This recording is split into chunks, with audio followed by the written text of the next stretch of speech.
तंत्र के बारे में बहुत सारी किताबों में, बहुत सारे ग्रंथों में बहुत अद्भुत बातें कही गई हैं। बहुत सारे जानकार हैं जिन्होंने रहस्यमय बातें बताई हैं। परंतु यदि हमें तंत्र का अनुभव करना है, ये समझना है कि ये कार्य कैसे करता है, तो उसके मूल को समझना होगा। तंत्र मूल रूप से एक व्यवस्था है। ये व्यवस्था है हमारे संसार को समझने के लिए, और फिर हम स्वयं को उसके अनुरूप कैसे ढालें या फिर उसे हमारे अनुकूल कैसे बनाएं, उसी को समझने की व्यवस्था तंत्र है। एक जगत बाहर है और एक जगत अंदर है। बाहर भी जो परोक्ष रूप से है, जो दृश्य है, और उसके भीतर भी जो ऊर्जाएं हैं, और उसी प्रकार जो हमारे भीतर जो हमारे भाव हैं, इच्छाएं हैं, इन सभी को समझने का जो कार्यक्रम है पूरा, वही तंत्र है। अब यहां पर यदि मैं ये कहूं कि तंत्र पूर्ण रूपेण वैज्ञानिक है, तो ये अक्षरशः सत्य होगा। परंतु विज्ञान भी जो हम समझते हैं वो भी वेस्ट से इंपोर्टेड है।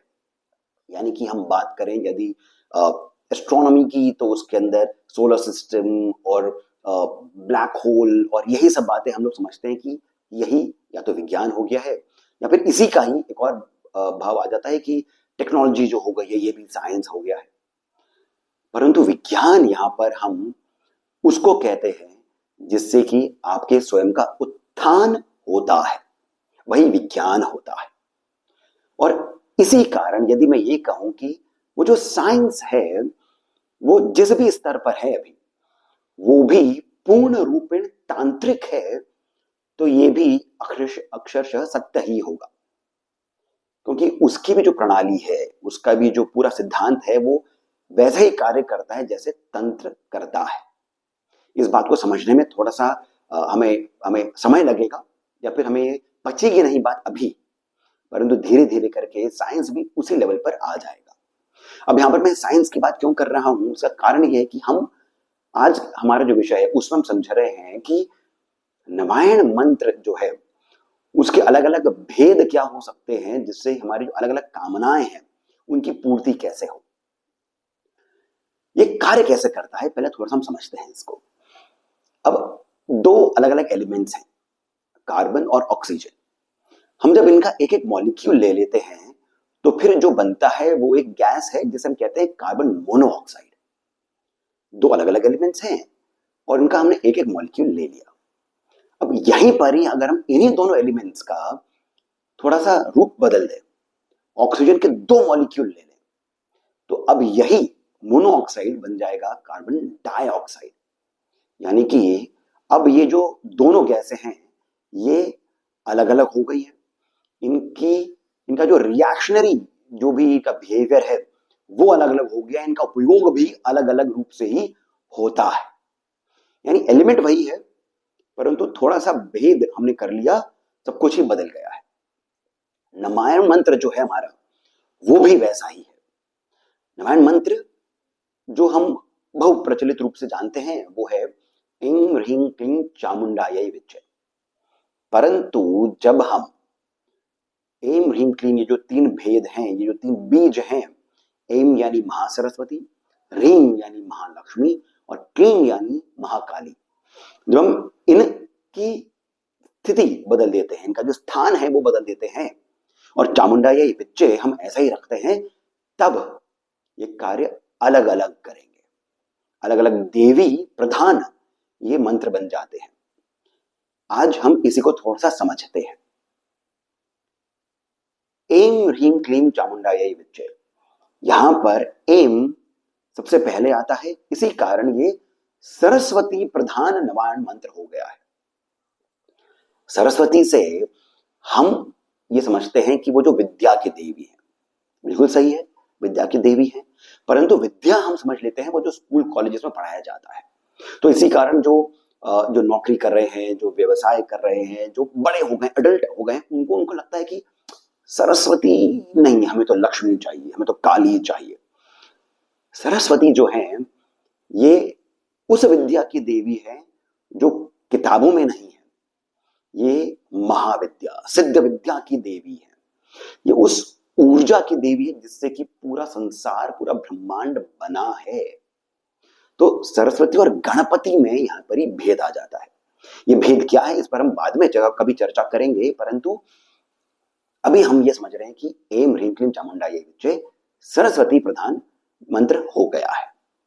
फिर आता है लक्ष्मी प्रधान मंत्र, ह्रीं क्लीं ऐं चामुंडायै विच्चे। यहां पर जो ह्रीं है यानी कि जो महालक्ष्मी का बीज है वो पहले आ गया है और इसी के कारण अब ये लक्ष्मी प्रधान मंत्र बन गया है।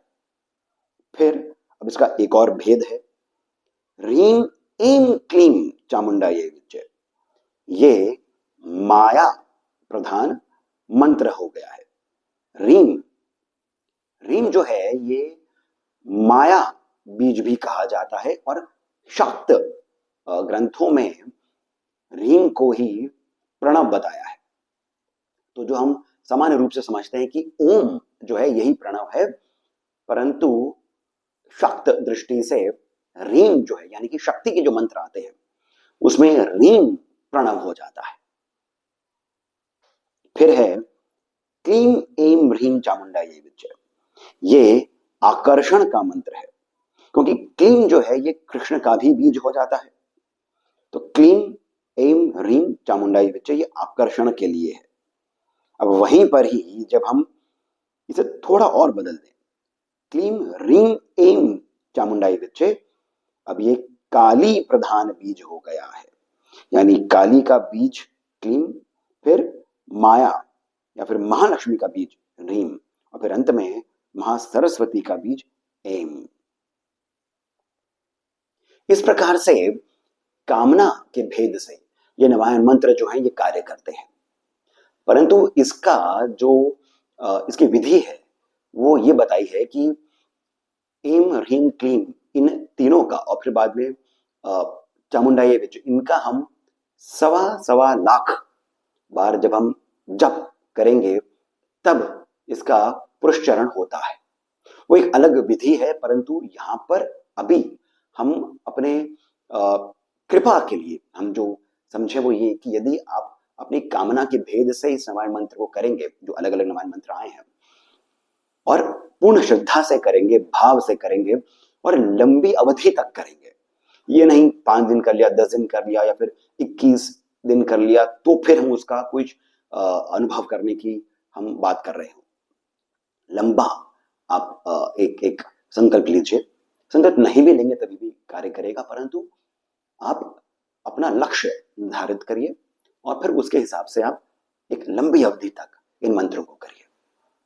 तो आशा करता हूं कि आपको इस वीडियो में दी गई जानकारी सुंदर लगी होगी, लाभप्रद लगी होगी। यदि ऐसा है तो मेरा विनम्र अनुरोध है कि आप इस चलचित्र को लाइक अवश्य करिए, हमें सब्सक्राइब करना नहीं भूलें और कमेंट सेक्शन में जो पहला कमेंट पिन है वहां से पेटीएम, जीपे इत्यादि के माध्यम से जितना अधिक हो सके आप हमें श्री सहयोग भी प्रदान करें, बहुत अधिक प्रोत्साहन मिलता है। इसके साथ मैं सिद्धार्थ आपसे जानकारी लेता हूं। धन्यवाद।